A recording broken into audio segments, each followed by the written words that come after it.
नमस्कार। मैं धनंजय कुमार द नागरिक में आपका स्वागत है। बिहार में चुनाव, लेकिन अब तक वोटर लिस्ट ही नहीं आया है। 30 तारीख को आने वाला था। अब खबर है कि 1 तारीख को आएगा। लेकिन वोटर लिस्ट आने के बाद भी समस्या का समाधान अभी नहीं है, क्योंकि 7 और 8 अक्टूबर को सुप्रीम कोर्ट में एसआईआर पर फाइनल सुनवाई है। और उसके बाद एसआईआर को लेकर के सुप्रीम कोर्ट निर्णय देगी। क्या ये जो मतदाता सूची तैयार हुई है इसके आधार पर वोटिंग होगी, या एसआईआर को रद्द किया जाता है? अगर एसआईआर को रद्द किया जाता है तो किस मतदाता सूची के आधार पर वोटिंग होगी, ये एक सवाल होगा। कई लोग कह रहे हैं कि लोकसभा जो चुनाव हुआ था उसी आधार पर होगा, और जो नए मतदाता सूची बनेगी, जो मतलब नए मतदाता जो जोड़े जाएंगे उनको अतिरिक्त जोड़ा जाएगा। लेकिन फिर सवाल उठता है कि जो एजेंडा था बीजेपी का, घुसपैठिया, उस एजेंडे का क्या होगा? क्या वो घुसपैठिया एजेंडा सुप्रीम कोर्ट के एसआईआर को रद्द करने के बाद भी चलेगा? हालांकि अभी बिहार में घुसपैठिया नाम का एजेंडा चल नहीं पा रहा। बिहार में कोई एजेंडा चल रहा है तो वो चल रहा है, एक तो मुद्दों की बात हो रही है, स्वास्थ्य की बात हो रही है, शिक्षा की बात हो रही है, रोजगार की बात हो रही है, नीतीश कुमार के स्वास्थ्य की बात हो रही है, प्रशांत किशोर के आरोप प्रत्यारोप की बात हो रही है, सम्राट चौधरी के ऊपर, अशोक चौधरी के ऊपर, मंगल पांडे के ऊपर, बीजेपी की और नेताओं के ऊपर कई आरोप लगाए हैं अलग अलग प्रेस कॉन्फ्रेंस करके प्रशांत किशोर ने। हालांकि भारतीय जनता पार्टी की आला कमान की तरफ से उस पर कोई प्रतिक्रिया नहीं आई। सम्राट चौधरी ने भी जवाबी इंटरव्यू दिया जिसमें जवाबी आरोप लगाए। उसमें भी कहीं लगा नहीं कि सम्राट चौधरी परेशान है, बल्कि वो खुद दहाड़े और कहा कि जो प्रशांत किशोर है वो पहले अपने बारे में साबित करे कि कहां से इतना पैसा ले आए, और राजनीति में आए हैं तो उनको जवाब देना पड़ेगा। एक और चर्चा चल रही है कि जो ढाका एक विधानसभा क्षेत्र है, वो ढाका बांग्लादेश की राजधानी ढाका नहीं, मोतिहारी में एक विधानसभा क्षेत्र है ढाका। बेसिकली वो शिवहर जिला में पड़ता है, लेकिन वो वहां पे कहा जा रहा है कि कांग्रेस की तरफ से बाकायदा बिहार कांग्रेस ने आरोप लगाया है कि 80,000 मतदाताओं के नाम जो है वो काटने के लिए बीजेपी के लेटर हेड पे किसी लोकेश नाम के व्यक्ति ने चुनाव आयोग को लिखा है। अब तरह तरह की चीजें चल रही है। आम आदमी जो है वो जैसे मेला में घूमने आता है ना, तो तरह तरह की दुकानें सजी हैं, तो कभी इधर देखता है कभी उधर देखता है, वही चल रहा है बिहार में। नीतीश जी और मोदी जी मिलकर के पैसे बांट रहे हैं चुनाव से पहले ही। 10-10 हजार रुपया लेने में लोग लगे हुए हैं, जिनका नाम नहीं है वो जीविका दीदी के लिस्ट में शामिल होने के लिए दौड़ रही हैं। सबको लग रहा है कि 10-10 हजार हासिल कर लिया जाए। और दूसरी तरफ कांग्रेस पार्टी भी कह रही है कि हमारी सरकार आएगी तो 2 लाख रुपया हम देंगे आपको रोजगार करने के लिए। चिराग या तेजस्वी यादव कह रहे हैं कि हमारी सरकार आएगी तो हम स्वास्थ्य व्यवस्था ठीक करेंगे, शिक्षा व्यवस्था ठीक करेंगे, रोजगार देंगे, नौकरी देंगे। आम आदमी हर तरफ देख रहा है, और नीतीश कुमार से गुस्सा नहीं है, लेकिन नीतीश कुमार लगता है उनको कि अब नीतीश कुमार अब बीजेपी के साथ हैं तो, और बीजेपी अब जो है कब्जा कर लेगी। क्या बिहार का आम आदमी बीजेपी की सत्ता चाहता है? बिहार का आम आदमी आरजेडी की सत्ता चाहता है? इन्हीं सब मसलों पर बात करेंगे हम। और एक और चर्चा है कि लद्दाख, आप जानते हैं सोनम वांगचुक जो है वो अरेस्ट किए जा चुके हैं राष्ट्रीय सुरक्षा कानून के तहत, और अभी वो राजस्थान के जयपुर जेल में है। दूसरी तरफ लेह अपेक्स बोर्ड बॉडी जो है, और दूसरा डेमोक्रेट करगिल डेमोक्रेटिक अलायंस, शायद यही नाम है, KDA, LAB, KDA, वो दोनों जो है कह रहे हैं कि जब तक सोनम वांगचुक को रिहा नहीं किया जाता तब तक हम बातचीत नहीं करेंगे। जो मारे गए लोग थे 4, उसमें से एक सेना का रिटायर्ड जवान भी था। आज उसकी जब यात्रा निकली, अंतिम यात्रा निकली, तो बहुत सारे लोग उसमें शामिल हुए, नम आंखों से लोग शामिल हुए, और अफसोस जताया कि सरहद पे लड़ाई लड़ी, करगिल में लड़ाई लड़ा था वो जवान, दुश्मनों की गोली से नहीं मारा गया, अपने ही देश की पुलिस की गोली से वो मारा गया। और LAB और KDA दोनों जो है गुस्से में है, और उनको लग रहा है कि गृह मंत्रालय या भारत सरकार उन पर जबरदस्ती थोप रही है, और जबरदस्ती वो नहीं मानेंगे। हालांकि 6 अक्टूबर का समय दिया हुआ है, अब आगे क्या होगा जो जानकारी होगी तो हम आपको बताएंगे, लेकिन लद्दाख से भी खबर ठीक नहीं है। हमारे साथ हैं सुनील जी, नमस्कार, आपका स्वागत है। वरिष्ठ पत्रकार हैं, प्रयागराज में बैठे हैं। हमारे साथ प्रफुल्ल भाई हैं, प्रफुल्ल भाई नमस्कार, आपका भी स्वागत, आप पश्चिम बंगाल में हैं। और हमारे साथ विनय भाई हैं, विनय भाई नमस्कार, आपका स्वागत है। विनय भाई पौंडीचेरी पहुंच गए हैं, जमशेदपुर में अब नहीं है। बैकग्राउंड से पता लगा लिया हम लोगों ने कि अब जमशेदपुर में नहीं है विनय भाई। वह सुनील जी, पहले मैं आपके पास आता। खबर ये थी कि 30 तारीख को ही मतदाता सूची जारी हो जाएगी। मीडिया में हालांकि अलग अलग तरीके के कयास चल रहे थे। एक चैनल की तरफ से आ रहा था, उसका जो वेबसाइट है, कि 70 से 72 लाख लोगों के नाम काटे जाएंगे। पहले था कि 65 लाख लोगों के नाम काटे जाएंगे। उसके बाद हुआ कि और सटीक बनाने के लिए चुनाव आयोग के अधिकारी ने कहा कि और भी मतदाताओं के नाम काटे जा सकते हैं, गए हैं। कि अंतिम सूची में यह संख्या बढ़कर 70 से 72 लाख तक पहुंचने की संभावना जताई जा रही है। अधिकारियों का कहना है कि यह प्रक्रिया मतदाता सूची को अधिक सटीक और पारदर्शी बनाने के लिए की जा रही है। बिहार चुनाव आयोग की वेबसाइट पर यह वोटर लिस्ट जारी हो सकती है, लेकिन अब तक जारी नहीं हुई। अब कहा जा रहा है कल जारी होगी। अब जिनका नाम है, जिनका नाम नहीं है, दोनों दौड़ भाग करेंगे। लेकिन सुनील जी, क्या लगता है आपको कि ये जो है एक ऊहापोह की स्थिति नहीं है, एक जो एक सामान्य सी स्थिति होनी चाहिए कि भाई वोटर लिस्ट में हमारा नाम है और हमको टेंशन नहीं है, हमको वोट देने जाना है। अब कल समझिए वोटर लिस्ट, कल कहा जा रहा है कल प्रकाशित होगी, और उसके बाद कहा जा रहा है कि तमाम बूथों पे भी वो वापस वैसे ही लगाया जाएगा कि भैया जिनका जिनका नाम है आप देख लो। दूसरी तरफ 6 और 7 तारीख को, या 7 और 8 अक्टूबर को, बल्कि 6 और 7 नहीं, 7-8 अक्टूबर को सुप्रीम कोर्ट में सुनवाई है SIR को लेकर के। क्या आपको लग रहा है अभी मतदाता सूची का जारी किया जाना और 7-8 तारीख को डिसीजन दिया जाना, ये दोनों में कुछ विरोधाभास नहीं है? धन्यवाद धनंजय जी। SIR को लेकर के जो पूरी प्रक्रिया अपनाई गई है वही संदेह के घेरे में है, और निजी तौर पर मेरा मानना यह है, और मैं इस बात को कहता रहा हूं, कि बिहार विधानसभा का यह चुनाव 2024 के मतदाता सूची के आधार पर ही कराने की स्थिति होगी। जो बात कही और उसका कारण मैं मानता हूं कि SIR की प्रक्रिया में पारदर्शिता कहीं नहीं है। इस प्रक्रिया में मतदाताओं को सहूलियत देने का कोई स्थान नहीं है। जो तौर तरीका अपनाया गया है वह मतदाताओं को मतदाता सूची में अधिकाधिक संख्या में शामिल करने के बजाय इस बात को पे ज्यादा जोर है कि कैसे लोगों के नाम कटे। यह सोच ही, ये रिवीजन के सोच के ही खिलाफ ये प्रवृत्ति है।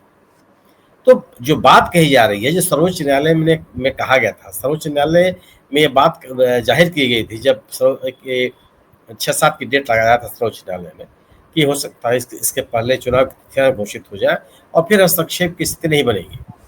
सर्वोच्च न्यायालय ने उस समय भी कहा था कि मतदाता सूची में हस्तक्षेप की स्थिति रहेगी, और अगर अंतिम मतदाता सूची में गड़बड़ियां पाई गई तो पूरी की पूरी प्रक्रिया रद्द कर देंगे। सर्वोच्च न्यायालय के मंशा के अनुरूप, विभिन्न राजनीतिक दलों के मांग के अनुरूप, स्थानीय नागरिकों के इच्छा के विपरीत ये पूरा का पूरा अभियान चल रहा है। और ऐसे मेरा ये मानना है कि अभी तो आपने कहा कि किसी संस्थान को देख करके कि 70-75 लाख लोगों के नाम कटेंगे। माननीय मुख्य निर्वाचन आयुक्त ने 2 करोड़ लोगों के नाम काटे जाने की बात कही थी। अगर आप याद कीजिए कि अंतिम सूची आने तक 2 करोड़ के नाम कटेंगे। तो इसीलिए आज की जो तिथि है, जो मतदाता सूची जारी करने की, अभी तक जारी नहीं हुई है। मैंने इसको पता लगाया अभी, और आज की जो तिथि है उस तिथि में जो आपत्तियां दाखिल की जाएंगी मतदाता सूची में नाम दर्ज करने के लिए या मतदाता सूची से नाम हटाने के लिए, उनके निस्तारण की अंतिम तिथि है ये। और उस समय भी सर्वोच्च न्यायालय ने कहा था कि यह प्रक्रिया जारी रहेगी। तो आज केवल वो ये प्रक्रिया पूरी की जा रही है, देखिए क्या होता है, लेकिन कल जारी होने की संभावना है। वह भी मुख्य निर्वाचन आयोग को कहा था सर्वोच्च न्यायालय ने कि वह अंतिम मतदाता सूची का भी परीक्षण करेंगे। मतदाता सूची जारी होने का की यह प्रक्रिया है कि प्रत्येक बूथ पर, जिस बूथ की मतदाता सूची है उसको डिस्प्ले किया जाए, वहां पर चिपकाया जाए, और आम मतदाता जो उस बूथ का मतदाता है वह जाकर के देखे कि उसका नाम है या नहीं है। तो ये चूंकि बीएलओ से अपेक्षा की जाती रही है कि वो घर घर जाकर के लोगों का नाम काटने या नाम जोड़ने की प्रक्रिया को पूरी करेंगे। बिहार में इसको लेकर के तमाम तरह के सवाल पैदा हुए। सर्वोच्च न्यायालय में 7-8 लोगों ने खड़े होकर के कहा कि हम वो लोग जिंदा हैं, लेकिन मृतक के नाम पर उनके नाम काट दिए गए। ऐसे तमाम लोग ये कहते हुए सुने जा रहे हैं, उनके मीडिया संस्थानों में या रिपोर्ट्स भी आ रही हैं जिसमें लोगों को वहां से माइग्रेटेड, वहां से स्थान परिवर्तन के नाम पर लोगों के नाम काटे गए हैं, जो लोग गलत बता रहे हैं। और अभी तो एक जिसका नाम आपने लिया ढाका विधानसभा क्षेत्र का, जहां पे 80,000 लोगों के नाम काटे जाने की बात कही गई है, और वे भारतीय जनता पार्टी के किसी नेता ने अपने खुद पत्र लेकर के निर्वाचन आयोग से इसका अनुरोध किया। तो और वो सब के सब मुसलमान हैं। ये सवाल है, ये तो ये चीजें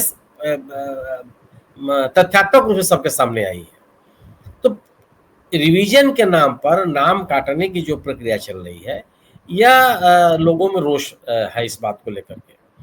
और विपक्षी दलों ने जो वोटर बचाओ रैली पदयात्रा निकाली, उसमें लोगों की भागीदारी भी संकेत करती है कि इस पूरी प्रक्रिया के को लेकर के लोगों के मन में नाराजगी है। लोग इस प्रक्रिया से के तौर तरीकों से संतुष्ट नहीं है।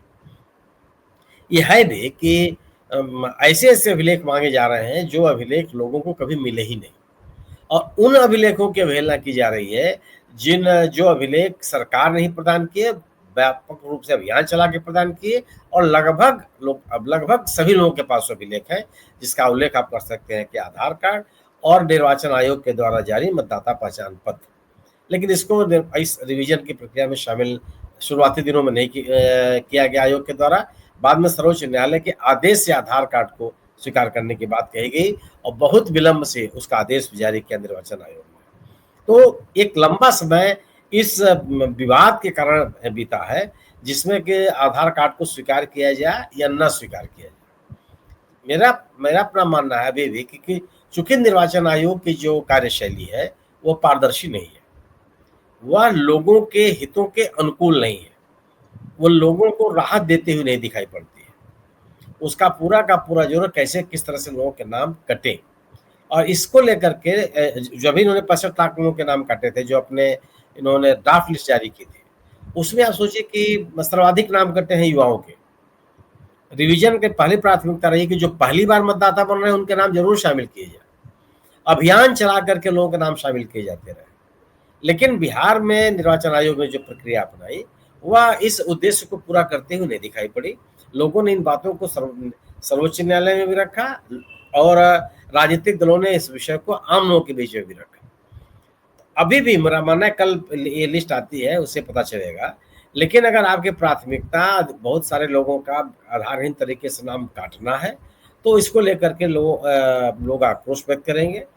और जिस तरीके से रिवीजन की प्रक्रिया पूरी की जाती रही है, यह भी आरोप लगे हैं कि बीएलओज घर घर गए नहीं है, लोगों से संपर्क नहीं किया है, उन्होंने अब मनमाने तरीके से लोगों के नाम काटे हैं, ये भी आरोप लगे हैं। और यह बात लोग न्यायालय के सामने भी कर रहे हैं, शपथ पूर्वक भी कर रहे हैं। तो ये जो पूरी की पूरी प्रक्रिया है जो संदेह परक है, और यह चुनाव की घोषणा के साथ साथ एक संशय विहीन मतदाता सूची तैयार हो पाएगी, इसको लेकर के मेरे मन में संदेह है। मेरा अपना मानना यह है कि चुनाव भले घोषित हो जाए, घोषित हो ही जाएगा, उसको रोक नहीं सकते हैं आप। तो हालात यही बनेंगे कि ये कहा जा रहा है कि 5-6 अक्टूबर तक अनाउंसमेंट हो जाएगा। हाँ, बिल्कुल ये कहा जा रहा है। आज हम लोग सितंबर के महीने के अंतिम दिन हम लोग बात कर रहे हैं, आखिरी दिन हम लोग बात कर रहे हैं। तो 1 हफ्ते के भीतर चुनाव डिक्लेयर हो जाएगा। और 1 हफ्ते के भीतर जो प्रक्रिया मतदाता सूची तैयार करने की एक संदेश से परे मतदाता सूची बनाने की जो बात कही जा रही है वो तैयार हो पाएगी, इसको लेकर के मेरे मन में तरह-तरह के संदेह हैं। और ये मेरे संदेह का आधार निर्वाचन आयोग द्वारा अख्तियार की गई प्रक्रिया है। अब अभी भी मेरा मानना यह है कि हो सकता है कि निर्वाचन आयोग को सर्वोच्च न्यायालय निर्देश दे कि 2024 के लोकसभा चुनाव की जो मतदाता सूची है उसी आधार पर चुनाव कराया जाए। जी जी प्रफुल्ल भाई, मैं आपके पास आता हूँ। अगर चुनाव आयोग ने ऐसा जो मतदाता सूची जो जाहिर की है उसमें कुछ बड़े नहीं निकाल पाए लोग, विपक्ष के लोग खास करके, कि ये देखिए अगर सही वाकई बन गई है तो एक स्थिति ये, और दूसरा वैसी स्थिति में कि अगर चुनाव आयोग की जो ये लिस्ट है एसआईआर को अगर सुप्रीम कोर्ट लगता है कि गड़बड़ हुआ रद्द कर देता है, तो दोनों स्थिति में क्या आपको लगता है कि जो चुनाव का पूरा जो माहौल बनेगा वो ईमानदारी वाला बनेगा, वो तो बड़ा घौच-पौच वाला बनेगा? और क्या इससे लगता है कि वोट चोरी वाला जो मुद्दा राहुल गांधी ने खड़ा किया है, वो वोट चोरी का मुद्दा रहेगा या वोट चोरी का मुद्दा गायब हो जाएगा? देखिए, बांग्ला में कहावत है, घोला जले माछ धरा,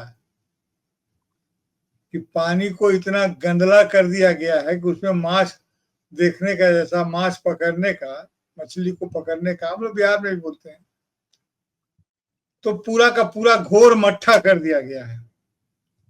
जो चुनाव का जो माहौल होता है उसको भी अब मतदाता सूची को ऐसा लग रहा है जैसे इसको पूरा का पूरा मथा जा रहा है। और चुनाव आयोग और सरकार का मकसद तो ये लगता है कि चुनाव हो तो हमारी शर्तों पर हो, न हो तो न हो। So one nation one election नहीं, वन नेशन नो इलेक्शन का रास्ता अख्तियार कर रहे हैं और उस हर चीज को विषाक्त बना रहे हैं जहां से आश्वासन होना चाहिए था। अब ये बात कह रहे हैं, सुनील सर कह रहे हैं, बाकी लोग भी कह रहे हैं कि पुराने मतदाता सूची पर ही चुनाव करवा लें। अगर ये से नहीं होता है तो ऐसा नहीं हो सकता। ऐसा होना, जो नए वोटर जिनका नाम शामिल किया जाता, जो स्वाभाविक रूप से जो उसका रिवीजन होता, जो हर चुनाव के पहले होता है और 1 जनवरी और फिर जुलाई, सितंबर और दिसंबर में ये होता है, तो 3-3 महीने पर होता है, तो जो फिक्स किया गया है बाद में। लेकिन चुनाव के ठीक पहले तो होता ही है। तो अगर नाम को अगर सामान्य रूप से जो होता है वह अगर नहीं किया गया है, जिनकी उम्र हो गई है और जो प्रावधान किए गए हैं कि उस समय तक सूची को अद्यतन कर लेना चाहिए, वे मतदाता कैसे वंचित किए जा सकते हैं। दूसरी बात यह है कि अभी सुप्रीम कोर्ट में शायद इसका केस के एसआईआर हो सकता है, नहीं हो सकता है, अभी इस पर सुनवाई बाकी है। तो बहुत सारी ऐसी चीजें हो गई, ऐसी स्थिति हो गई लगती है जिसको बोलते हैं इन्फेक्चुअस। तो वो उसका कोई ये अगर इसका कोई फल निकल नहीं सकता है। अगर कोई जजमेंट आता है तो उसका सही फल निकले, उसके लिए जरूरी जो तमाम तरह की चीजें हैं वो नहीं है। ये स्पेशल जो इंटेंसिव रिवीजन है, इंटेंसिव अपने आप में बहुत बड़ा शब्द है। इसमें स्पेशल क्या है? व्यवहारिक रूप से स्पेशल यही है कि आप पूरी की पूरी मतदाता सूची को खारिज कर रहे हैं। तभी तो लोगों को बोल रहे हैं कि आपका नाम अगर पहले रहा भी है कभी, तो भी आप उनका स्क्रीनशॉट लेकर के डॉक्यूमेंट जमा कीजिए। हम भला क्यों मतदाता सूची में अपना नाम फिर से दर्ज करें? फॉर्म 6 जो है वो नए मतदाताओं के लिए है। कल अगर भारत सरकार कोई इस तरह की स्कीम लाती है कि जिनका जो 30 साल से या 20 साल से जो लोग मतदाता सूची में जो लोग मतदान करते आ रहे हैं, मतदाता सूची में शामिल है, उनके लिए कोई इंसेंटिव प्रोग्राम लेके आए, कोई लॉयल्टी प्रोग्राम लेके आए, और उसमें तब तो हमारा मतदाता रहेगा, हम 60 साल के 70 साल के आदमी हैं, 80 साल के आदमी हैं, हम लगेगा कि हम 2 साल से मतदाता सूची में हमारा नाम है। तो एक तरह का इसको बोलते हैं एनोमली, एक तरह का एनोमली डेवलप कर जाएगा इसमें। तो सबके जो है सो डेट लाइन की एक ही तारीख से, क्या है उसका नहीं है, क्या उसकी मंशा है नहीं है कहना मुश्किल है, लेकिन ऐसा लग रहा है कि उन्होंने पूरे के पूरे लिस्ट को ही खारिज कर दिया और फिर नए सिरे से लिस्ट बनाने की वो कोशिश कर रहे हैं।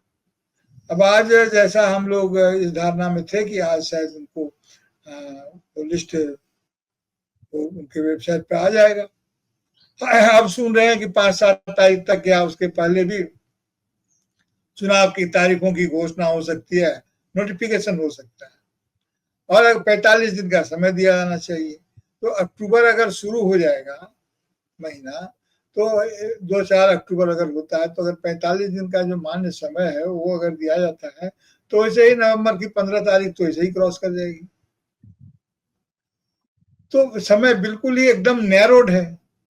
तो ये तमाम जो तकनीकी जो समस्याएं हैं, दिक्कत यह है कि 23 तारीख को विधानसभा का समय खत्म हो रहा है, 23 नवंबर को। हाँ, तो दिन गिनिए ना कि 23 तारीख को खत्म हो रहा है, तो 23 तारीख तक अगर गठन होना है तो 45 दिन पहले कब होता है? 45 दिन, लेकिन बचेगा नहीं सुनील जी। फिर 22 मतलब 23 तारीख से विधानसभा का समय खत्म हो जाता है, 23 नवंबर से 22 नवंबर आखिरी दिन है। और अगर 6 तारीख को अनाउंसमेंट करेंगे ये लोग, तो फिर 6 तारीख से अनाउंसमेंट उसी दिन से लागू कर भी दिया, तो 45 दिन वहां से जोड़िए तो 45 दिन कहाँ बचता है, खत्म हो जाता है नोटिफिकेशन से जी। आप जैसे मान लीजिए कि अगर आप अंतिम चरण का चुनाव तो बहुत बाद में होता है, तो क्या कहा जाएगा कि नहीं साहब 60 दिन लगा इनको चुनाव कराने में। अच्छा, ठीक है। ये नहीं है। अब ऐसे कहा जा रहा है कि 2 या 3 चरण में ही चुनाव खत्म हो जाएंगे। हो जाना चाहिए। आदर्श स्थिति यही है। अगर बिहार का चुनाव कई चरणों में होता है तो यह भी निर्वाचन आयोग के सामने सवाल पैदा करेगा। 2 से 3 कहा जा रहा है अब तक जो खबर आ रही है जी। खैर इस पे आइए तो प्रफुल्ल भाई, जो डेट होता है कि वोट चोरी कितना चलेगा? देखिए, वोट चोरी का जो मामला है, अब ये तो जब उनका ये पब्लिश होगा तब देखा जाएगा, लेकिन वोट चोरी का मामला अगर ये सही हो जाता है और पीछे हट जाता है, तो इसका मतलब ये हुआ कि वोट चोरी की स्थिति रुकी। अगर कोई भारी फेरबदल मतदाता सूची में नहीं होता है, और ये तो ग्राउंड पर पता चल जाएगा ना कि जो मतदाता सूची है, जितने बूथ बने हैं, तो राजनीतिक कार्यकर्ता जितने सचेत ढंग से इस पर नजर रख पाएंगे, उससे पता चलेगा, फिर वहां से नया अध्याय शुरू होगा। अभी तो वोट चोरी की जो आशंका ही व्यक्त की जा रही है बिहार का जहां तक सवाल है, और बाकी जगहों का जहां तक सवाल है, कर्नाटक का हो या महाराष्ट्र का हो, वहां तो घटना घट चुकी है। तो उसका केस अलग है, उस पर अलग ढंग से विचार होगा और इस पर अलग ढंग से विचार होगा, और इस पर अलग ढंग से विचार होने के बाद कुछ होगा। सुनील सर ने बिल्कुल ठीक कहा है कि जो कई चरणों में होता है, तो जो प्रथम चरण से ही उनका दिन गिना जाता है, और मेरे ख्याल से तो आचार संहिता भी उसी दिन से लागू हो जाती है सभी क्षेत्रों में, चाहे उसके चुनाव कभी भी हो। उतना दिन में नहीं होगा तो अफरा तफरी मचेगी। और जो पहले मैंने कहा कि घोर मट्ठा कर दिया गया है, तो इस घोर मट्ठा की स्थिति में जो चुनाव और चुनाव के माध्यम से जो सैंक्टिटी है उसकी, जो एक आस्था है लोगों की, उस आस्था पर तो संकट या शंका खड़ी कर ही दी गई। तो आस्थाहीन लोकतंत्र अगर होगा, अगर चुनाव में ही हो जाएगा कि नहीं, देखिए चुनाव को लेकर के लोगों के मन में पहले से ही काफी शंका रही है, और इतनी शंका रही है तो जाहिर है कि उसको दूर करना चुनाव आयोग का काम था। चुनाव आयोग के भरोसे लोग इस शंका पर काबू पा लेते थे अपने मन में, या जो लोग शंकालु होते थे उन्हें बताया जाता था कि नहीं, चुनाव आयोग ने सब कुछ किया है, फ्री एंड फेयर सिचुएशन में इलेक्शन हुए हैं। लेकिन जब चुनाव आयोग पर खुद ही शंका हो जाए, वही शंका के घेरे में हो जाए, तो इसका निदान कौन करे? सवाल ये है। सुनील जी, क्या लगता है फ्री एंड फेयर जो आम आदमी चाहता है, कॉमन आदमी तो यही चाहता है कि सही तरीके से चुनाव हो, जिसको लोग वोट करें हो, लेकिन अभी जिस तरह का माहौल है उसमें फ्री एंड फेयर चुनाव हुआ, आम आदमी कैसे यकीन करे इतने सारे संदेहों के बीच में? नहीं, ये जो चुनाव की प्रक्रिया को लेकर के संदेह लोगों के मन में है, ये अनायास थोड़े है। आप पिछले वर्षों में चुनाव कराए जा रहे हैं जिस तरीके से, उस पूरी की पूरी एक एक घटनाक्रम को अगर आप ध्यान दीजिए, तो आप जो लोगों के मन में संदेह है वो आप उसको उसके कारण समझ में आते हैं।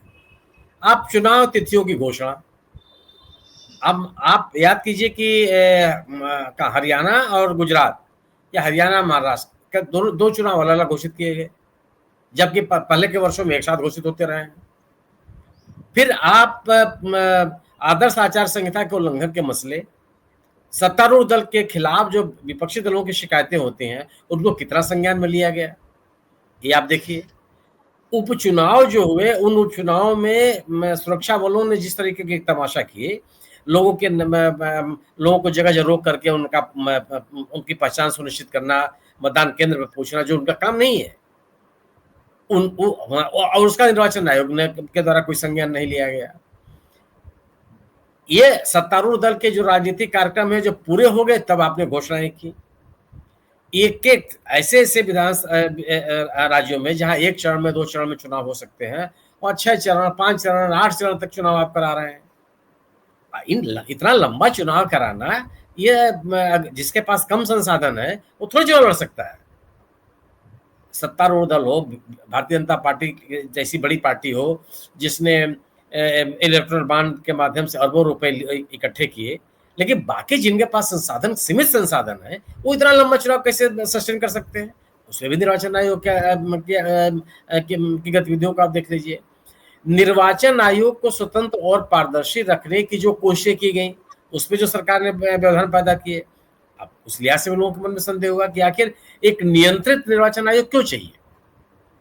ऐसा निर्वाचन आयोग क्यों चाहिए जो आपके कहने पे चले, आपके भरोसे के लोग?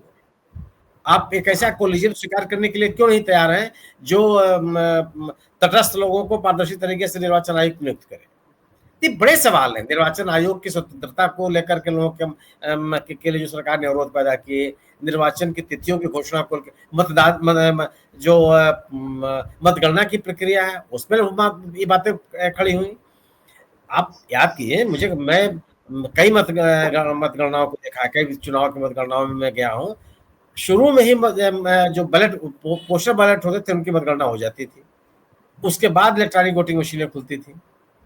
अब मनमाना है, आप लास्ट में खोल देते हैं, कभी आधी गिनती कर देंगे, फिर बाद में गिनती करेंगे। इसमें कम मार्जिन के जो चुनाव परिणाम है वो प्रभावित होते हैं। हमेशा इसको लेकर के हंगामा होता रहा। पूरी की पूरी प्रक्रिया जो अपनाई गई, और निर्वाचन आयोग ने यह कोशिश अपने स्तर से बिल्कुल नहीं की कि लोगों के मन में चुनाव की प्रक्रिया को लेकर के किसी तरह का संदेह रहा। जो बिहार में एसआईआर की प्रक्रिया शुरू हुई, उसने इस लोगों के संदेह को और गहरा कर दिया।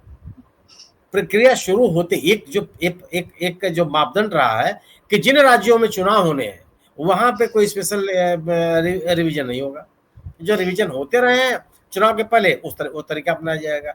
आपने वो भी नहीं माना। इस राज्य में चुनाव है और आप रिवीजन लिए बैठे हुए हैं, जहां प्राकृतिक स्थिति भी इस लायक नहीं है कि मतदाता अपनी चीजों को लेकर के संवेदनशील हो सके। बाढ़ से घिरा हुआ है, वो भागा फिर रहा है, और बड़ा हिस्सा है, ये नहीं कि 2-4-10 गांव है। अब आप कह रहे हैं कि नहीं, ये अभिलेख लाइए, वो अभिलेख लाइए। तो इस रिवीजन और जिस तरीके अभिलेख मांगे गए, वो भी लोगों के मन में संदेह पैदा हुआ। ये कहा गया कि घर घर जाकर के एसआईआर की प्रक्रिया पूरी करेंगे BLO। लोगों ने बड़े पैमाने पर शिकायत की, उनसे कोई मिला ही नहीं और नाम काट दिए गए। एक ही घर में कुछ लोगों के नाम है, कुछ लोगों के नाम नहीं है, जबकि लोग उसी राज्य में कई विधानसभाओं और लोकसभा के चुनाव में मतदान कर चुके हैं। वो लोगों को, जिंदा लोगों को मृतक घोषित करने के नाम पर उनका नाम काट दिया गया। ऐसी रिपोर्ट आई जिससे कि अल्पसंख्यक समुदाय के लोगों के नाम बड़े पैमाने पर काटे गए। और इन शिकायतों को लेकर के निर्वाचन आयोग और भारतीय जनता पार्टी, खासतौर से सत्तारूढ़ दल, इससे कोई प्रतिक्रिया नहीं थी। तो एक पूरा का पूरा संदेह का बादल घिरा हुआ है चुनाव प्रक्रिया को लेकर के। इसलिए मेरा मानना यह है कि जो विपक्ष वोट चोरी का मुद्दा उठा रहा है, वह वोट चोरी का मुद्दा बिहार में प्रभावी है। इसको लेकर के लोगों के मन में आशंकाएं हैं, लोग इसको लेकर के चिंतित हैं। और इसीलिए अभी मैं कहीं पढ़ रहा था कि 16-17 लाख लोगों ने ऐसे हैं जिन्होंने नए आवेदन पत्र जमा किए हैं मतदाता बनने के लिए, और तमाम तरह की सतर्कताएं देखी जा रही है। आखिर ये बात कैसे आ रही है? जो ढाका की बात आई कि किसी भारतीय जनता पार्टी के नेता ने 80,000 लोगों के नाम के लिए चिट्ठी लिखा है नाम हटाने के लिए। ये बात लोगों की सतर्कता का परिणाम है। लोग देखते नहीं थे कौन क्या कर रहा है, मान के चलते थे कि निर्वाचन आयोग का काम है, पारदर्शी तरीके से होगा। तो जो निर्वाचन आयोग के काम करने के तौर तरीके, निर्वाचन आयोग को नियंत्रित रखने की सरकार की कोशिशें, चुनावों की घोषणाएं, SIR में अपनाए गए तौर तरीके, इन तमाम कारणों को लेकर के निर्वाचन प्रक्रिया को लेकर के लोगों के मन में संदेह है। और वह संदेह मुझे लगता है कि और मैंने चुनाव में भागीदारी को ज्यादा से ज्यादा सुनिश्चित करेगा और एक बड़ा मुद्दा इस सरकार के खिलाफ रहेगा। जी, मैं एक वीडियो दिखाता हूँ JNU का जी और एक जी वीडियो जी दिखाता हूँ लद्दाख का। थोड़े इस पे भी बात कर लेते हैं। पहले जी JNU जी का वीडियो।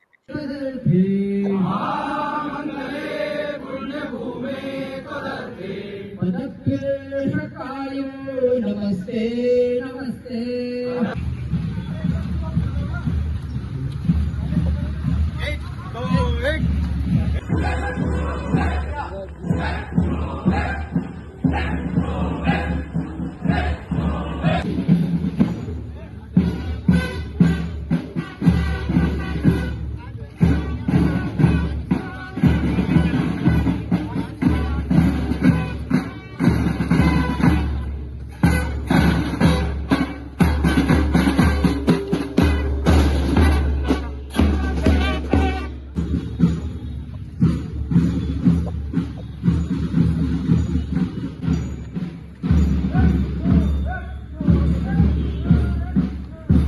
धनंजय जी, स्पष्ट होना चाहिए कि क्या जो इस पद संचलन में भाग ले रहे हैं वह JNU के छात्र हैं या बाहर से लाए गए लोग हैं? नहीं, बाहर से लाए गए।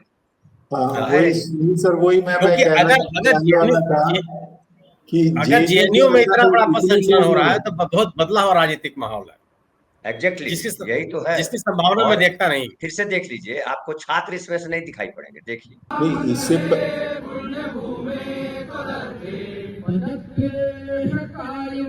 नमस्ते नमस्ते।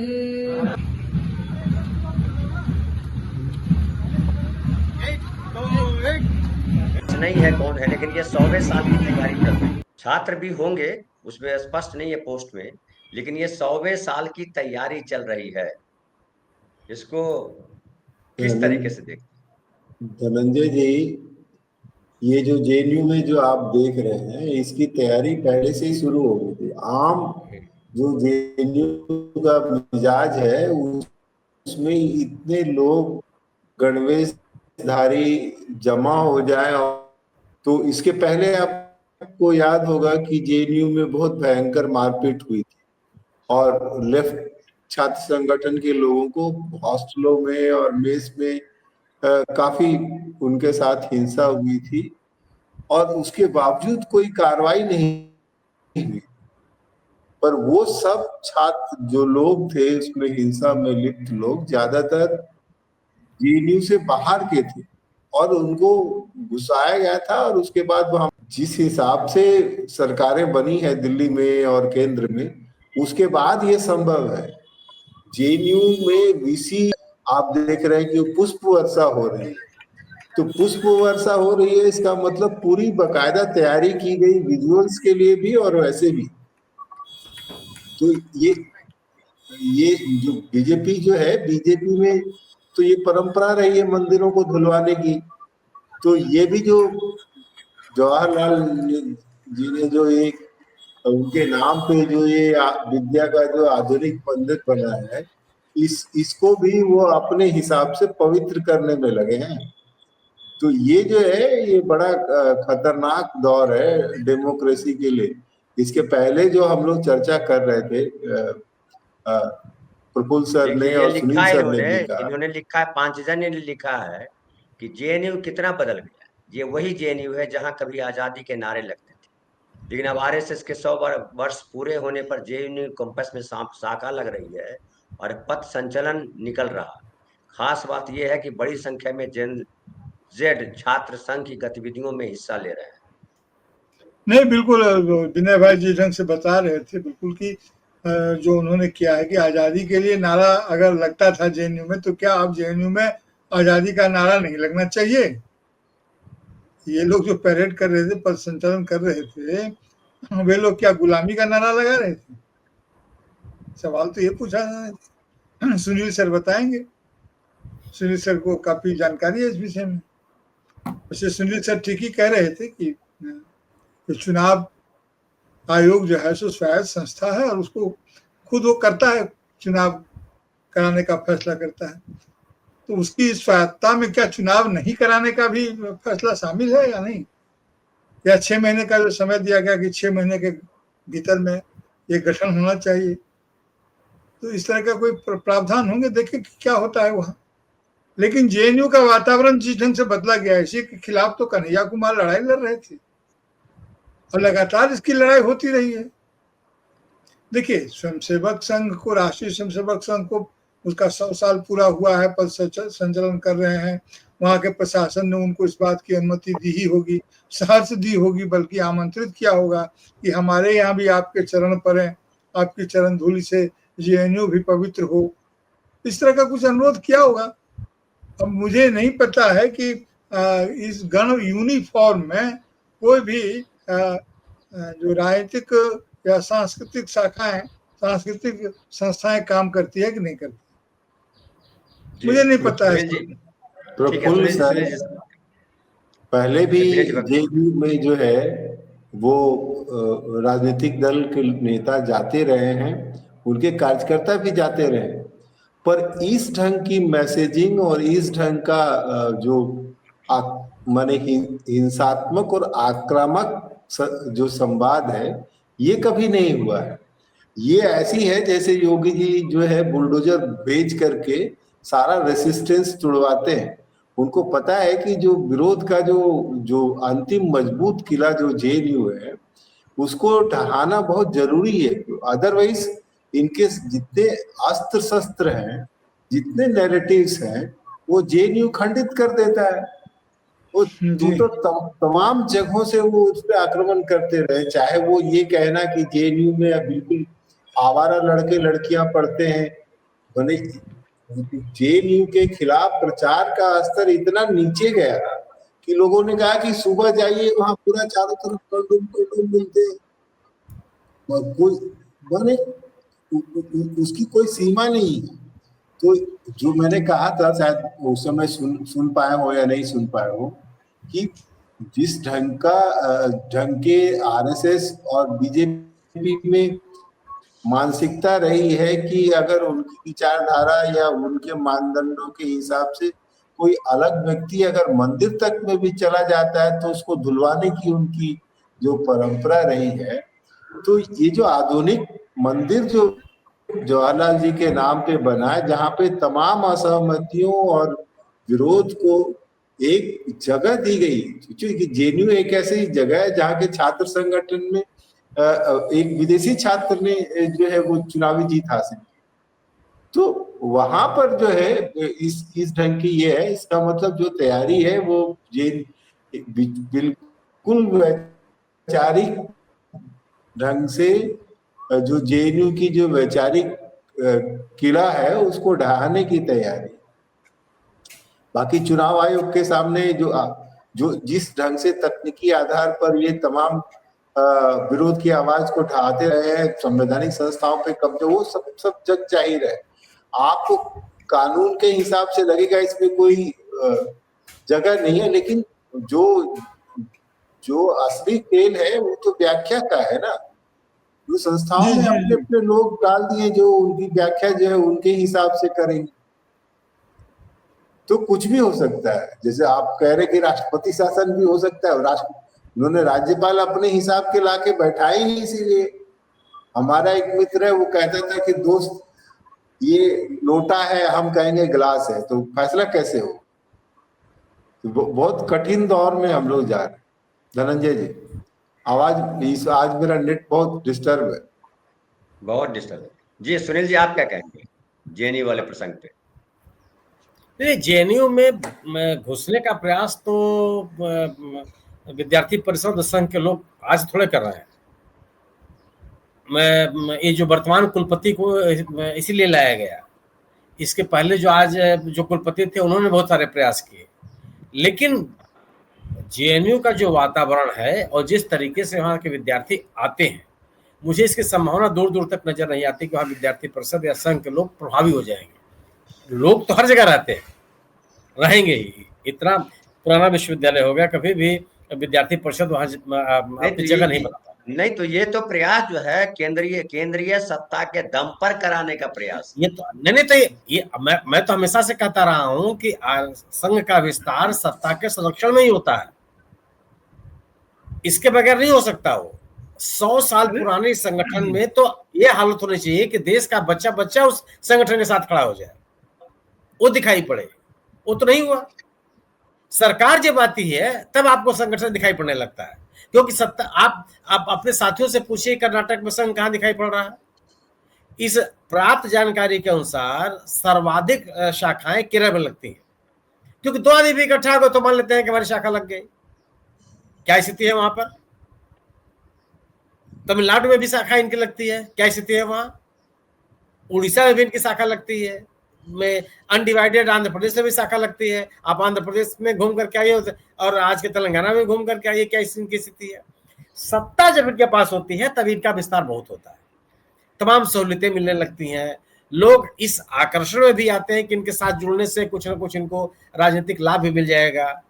आप सोचिए कि जिनको मैं निजी तौर पे बहुत अच्छे से जानता रहा हूं, उनको पिछले 60 सालों में नहीं पहचान पाया। यह सरकार जो सत्ता में आई तो समझ में लगा तो बहुत भारी संघ के समर्थक है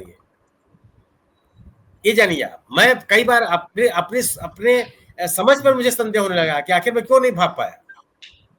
सत्ता के संरक्षण में संघ का विस्तार ज्यादा होता है, और ये विस्तार को आज अगर केंद्र की सरकार हो जाए, एक आदमी कोई पद संचलन कर ले, वहां मिलेंगे ही लोग पद संचलन करने वाले नहीं। आज आप बाहर से लोगों को बुला लीजिए, तमाम लोगों को आप इकट्ठा कर लीजिए, कोई रोकने वाला आपको नहीं है, चलता रहेगा। लेकिन जिसमें निर्णय लेने का है, संघ अगर संघ इतना ही प्रभावी होता तो विद्यार्थी परिषद के लोगों की स्थिति होती जेएनयू में, ये मुझे नहीं लगता प्रवेश स्वीकार करेगा। जी सर, सवाल यह है कि वहाँ हमने सुना है कि बार प्रधानमंत्री श्रीमती इंदिरा गांधी को भी प्रवेश देने से इनकार कर दिया था छात्रों ने। हाँ, ये उस समय ये प्रफुल्ल जी प्रधानमंत्री, मुख्यमंत्री, राज्यपाल का विरोध विद्यार्थी है। मैं जब विद्यार्थी था तो हम लोगों ने इंदिरा गांधी को घोषणा से मना कर दिया था इलाहाबाद विश्वविद्यालय में। वो पत्थरबाजी होगी, पूछिए मत, नहीं आने देना चाहते थे लोग। हॉस्टल खाली करा लिया, मैं हॉस्टल में रहता था, हम लोग हॉस्टल खाली करा कर सड़क पर रहना पड़ा, और गेट में नहीं घुस पाई वो जबरदस्त तरीके से, जबकि इलाहाबाद विश्वविद्यालय के कैंपस और आनंद भवन अगल बगल है। तो ये इस तरह के विरोध होते रहे हैं। जी मेरा सवाल इससे आगे का था कि वहां अगर प्रशासन जो अनुमति देती है तो प्रशासन के अनुमति देने में छात्रों का और छात्र संगठनों से बातचीत जरूर की जाती होगी, उनका सहयोग लिया जाता होगा, जिस ढंग की वहां पर प्रशासनिक व्यवस्था है। और अब दौर खत्म हो गया, अब ये दौर खत्म हो गया। छात्र संघ के चुनाव नहीं हो रहे हैं, किससे बात करेंगे आप? इस सरकार ने जो लोकतंत्र का दम भरती है, विश्वविद्यालयों से छात्र संघ खत्म कर दिए। आप सोचिए, संघ की पैदाइश से ढेर सारे लोग इस पार्टी में भी। लेकिन दिल्ली यूनिवर्सिटी का चुनाव अभी हुआ। मतलब आप मैं कह रहा हूँ ना, तो वो बीएचयू में हो रहा है क्या? अलीगढ़ विश्वविद्यालय में हो रहा है क्या? पटना विश्वविद्यालय में हो रहा है क्या? इलाहाबाद विश्वविद्यालय में हो रहा है क्या? पटना विश्वविद्यालय में हुआ, अभी हाल में हुआ। तो चूंकि वहां नीतीश कुमार की सरकार थी, उसने करा लिया होगा। गुजरात में चुनाव कभी आपको सुनाई पड़ा है कि छात्र संघ के चुनाव हो रहा है? छात्र संघ के चुनाव के खिलाफ इस पार्टी ने माहौल बनाया, और ये बार बार कहते हैं इसी बात पे कि वो एकेडमिक वातावरण प्रभावित होता है। क्यों होता है भाई?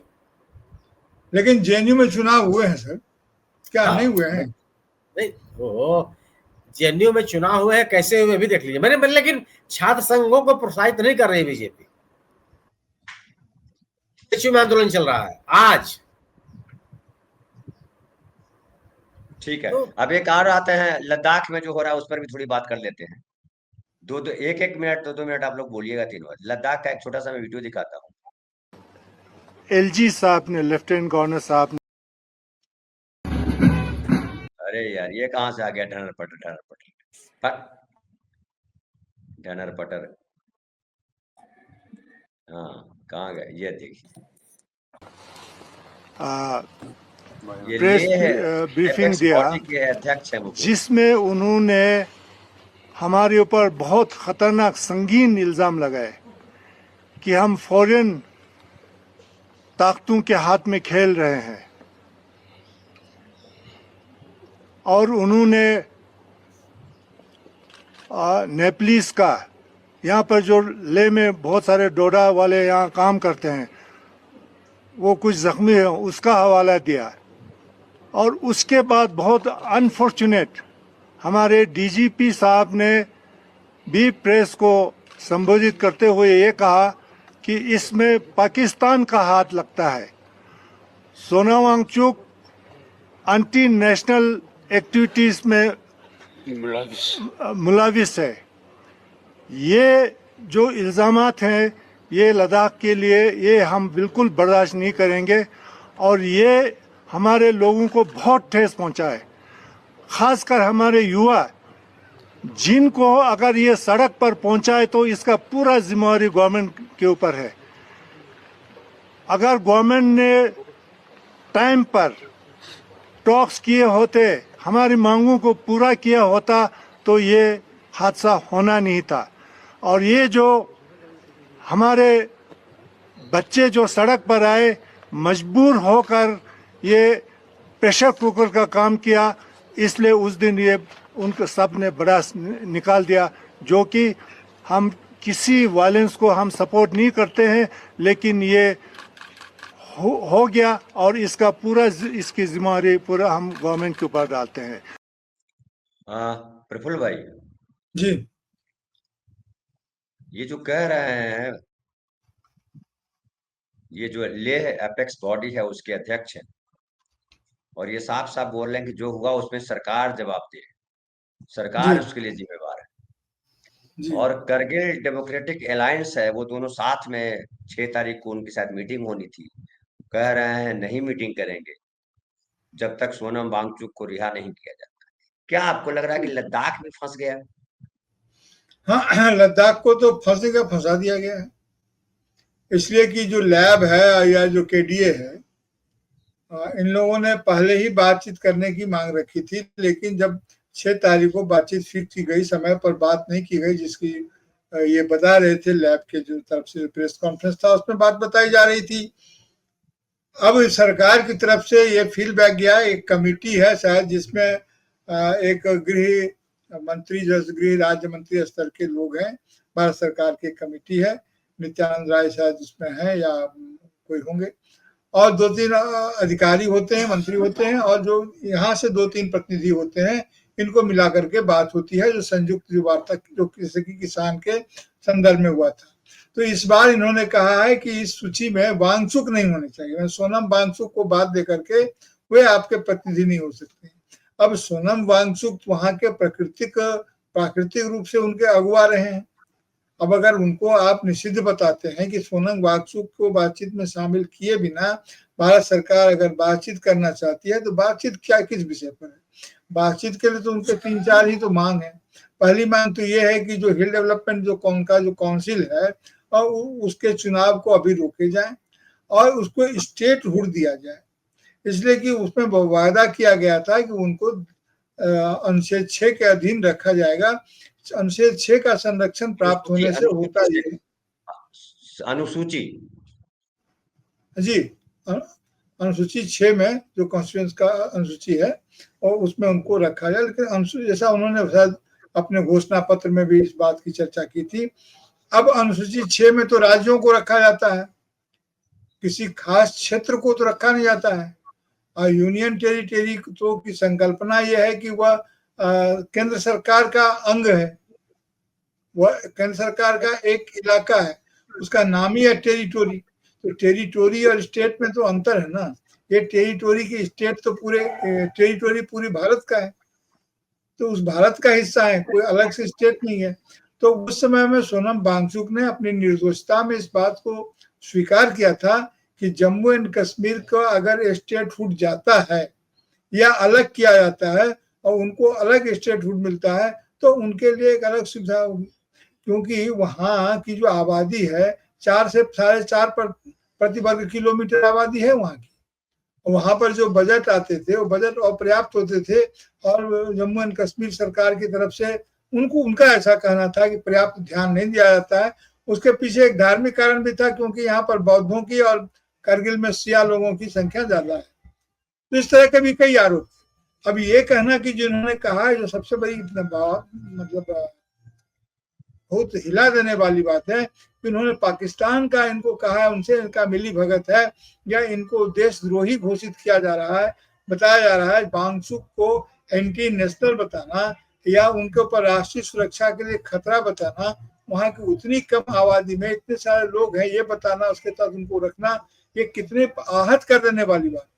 दूसरी बात कि सरकार तो इसलिए फंसा रही है इसको ना कि उनको चाहिए रेयर अर्थ मटेरियल वहां चाहिए, उनको उतना बड़ा क्षेत्र है वहां, सोलर एनर्जी का उनको लगता है कि बहुत बड़ी संभावना है, और ये सारे के सारे जिस आदमी को चाहिए उस आदमी पर सरकार पहले से कृपालु है। सी पैक का रास्ता वहां से है जो चाइना और इनका पाकिस्तान का साथ ही साथ है।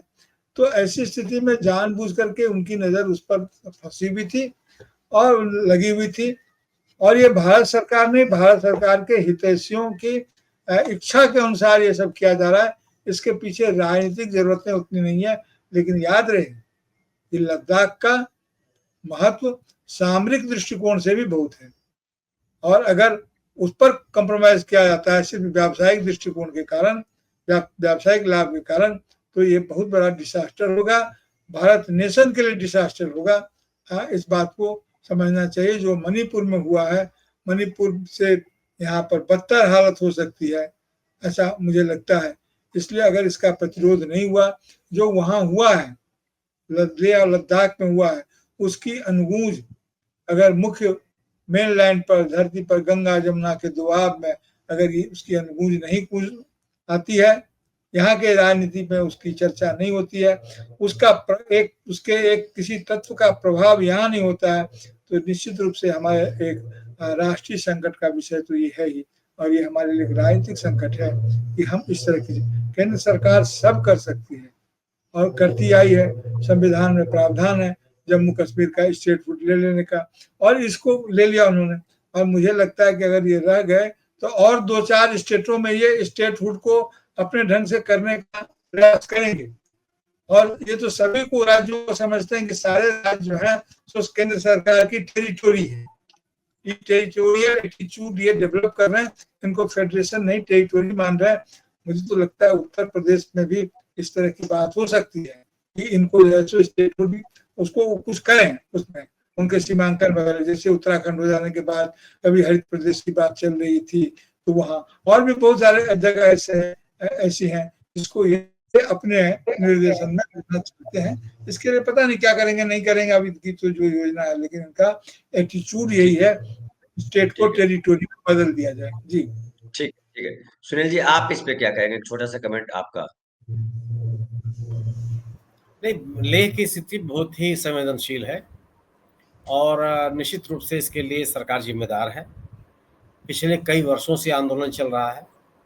ये यही लेह के लोग हैं जिन्होंने धारा 370 खत्म करने का समर्थन किया था, लेकिन धारा 370 खत्म होने के बाद उनको उम्मीद थी कि उनके इलाके की जो प्रगति होगी, उनके इलाके में रोजगार के अवसर बनेंगे, वहाँ की जो क्षेत्रीयता है, वहाँ की जो कला है, परंपरा है, भाषा है, बोली है, उसका संरक्षण होगा। उससे इन लोगों को निराशा हाथ लगी।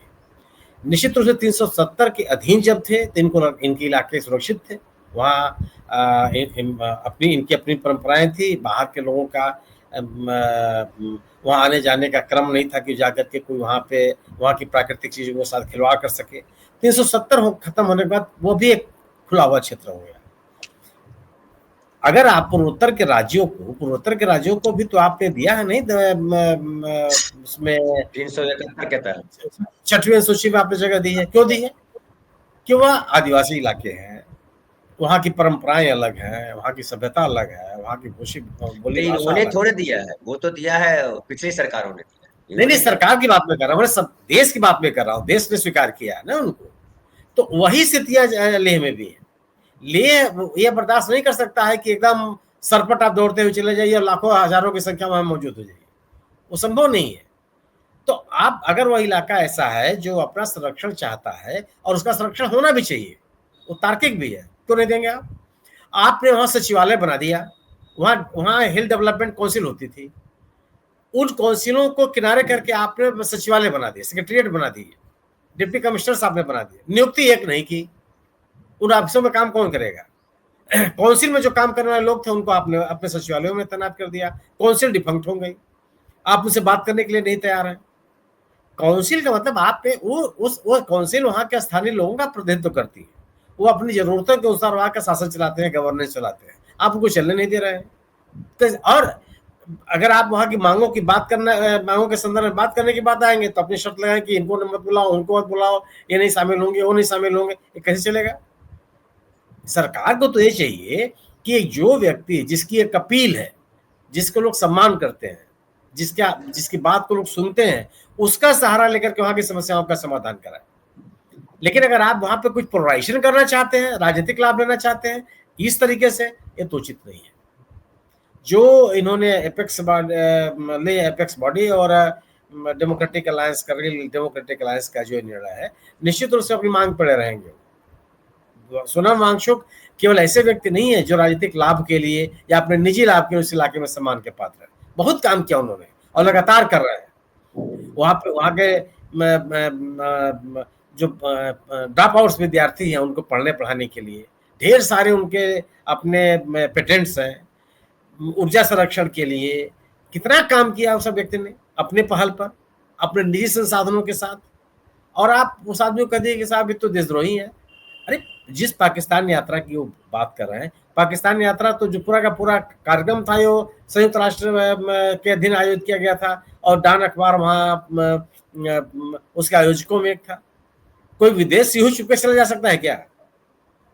जानकारी में गए थे वो, और आप उनकी तारीफ करते रहे। और ये भी ये वीडियो सार्वजनिक है कि उस पाकिस्तान के उस कार्यक्रम में भी वांगचुक जी ने प्रधानमंत्री की तारीफ की थी, इनकी कोशिशों की तारीफ की थी। कोई उन्होंने इस तरह के बयान तो दिए नहीं किसी भी तरह किसी भी क्षेत्र में। तो ये उचित नहीं है जो उनका कहना है। वो सुनील जी अगर प्रधानमंत्री की बुराई करते तो अरेस्ट कर लेते। नहीं, बिल्कुल नहीं, मैं बात कर रहा, बिल्कुल नहीं। लोकतंत्र में हम रहते हैं, आलोचना करना हमारा अधिकार है। लेकिन आप कह सकते हैं कि फॉरेन सॉइल पर भी जाकर के हमने प्रधानमंत्री के बारे में जो मुझे कहना चाहिए उन्होंने कहा। लेकिन आप उस यात्रा को कहिए कि साहब आ गए और इनसे मिले हैं, उनसे मिले हैं। अरे लेह की सीमा ही मिलती है चीन से और पाकिस्तान से। आप खुद सोचना चाहिए कि कितना संवेदनशील इलाका है। और किसी भी तरह का अनरेस्ट, किसी भी तरह का नाराजगी ये कहीं से उचित नहीं है। लोगों को, वहाँ के लोगों के मांगों को सरकार को सहानुभूतिपूर्वक विचार करना चाहिए। वांगचुक साहब को तत्काल रिहा करना चाहिए और वहाँ के समस्याओं के समाधान के वार्ता में उनको शामिल किया जाना चाहिए। उनकी प्रतिष्ठा को, उनकी लोकप्रियता का उपयोग देश हित में होना चाहिए। जी जी। तो जेएनयू में आरएसएस की शाखा लगेगी, लेह में जो है वो जो वहाँ के स्थानीय लोग चलाने के बजाय जम्मू से भेजे जाएंगे या कहीं और से भेजे जाएंगे उपराज्यपाल, वो चलाएंगे। दिल्ली से शासन चलेगा, मणिपुर में चलेगा, पता नहीं कहाँ कहाँ क्या क्या होगा। और ये तमाम सब चल रहा है। चुनाव आयोग अलग अपना खेल चला रहा है। बिहार में क्या होगा वहां असमंजस की स्थिति है। तो पूरे देश में एक तरह से कहिए कि केओस वाली स्थिति, कहाँ क्या हो रहा है, कैसे हो रहा है, किसके सम्मत, किसके अनुसार हो रहा है। उत्तर प्रदेश में सुनील जी चल रहा है अभी, पुलिस वाले हम तुम्हारे साथ हैं, लठ बजाओ, ऐसा जुलूस निकल रहा है। तो अब लठ बजाओ, पुलिस वाले को लठ बजाने के लिए साथ की जरूरत है। तो ये जिस दिशा में ले जा रहे हैं देश को, बहुत अच्छी दिशा नहीं है। बहरहाल ये सोचना देश के नागरिकों का काम है, चूंकि अभी भी लोकतंत्र है। जब लोकतंत्र नहीं रहेगा तब देखा जाएगा क्या होगा, कौन निर्णय लेगा। लेकिन अभी लोकतंत्र है, इसलिए हमें भरोसा है कि लोग जो है वो सही निर्णय लेंगे, गलत को गलत और गलत सही को सही कहेंगे। तो फिलहाल इतना ही। बहुत बहुत धन्यवाद। प्रफुल्ल भाई आपका आभार, सुनील भाई साहब आपका आभार। हमारे साथ विनय भाई थे, उनका भी बहुत बहुत आभार। और आप तमाम साथी जो हमारे साथ जुड़े रहते हैं, आपका भी आभार। शुभ रात्रि। कल फिर मिलेंगे सुबह 10:30 बजे। धन्यवाद।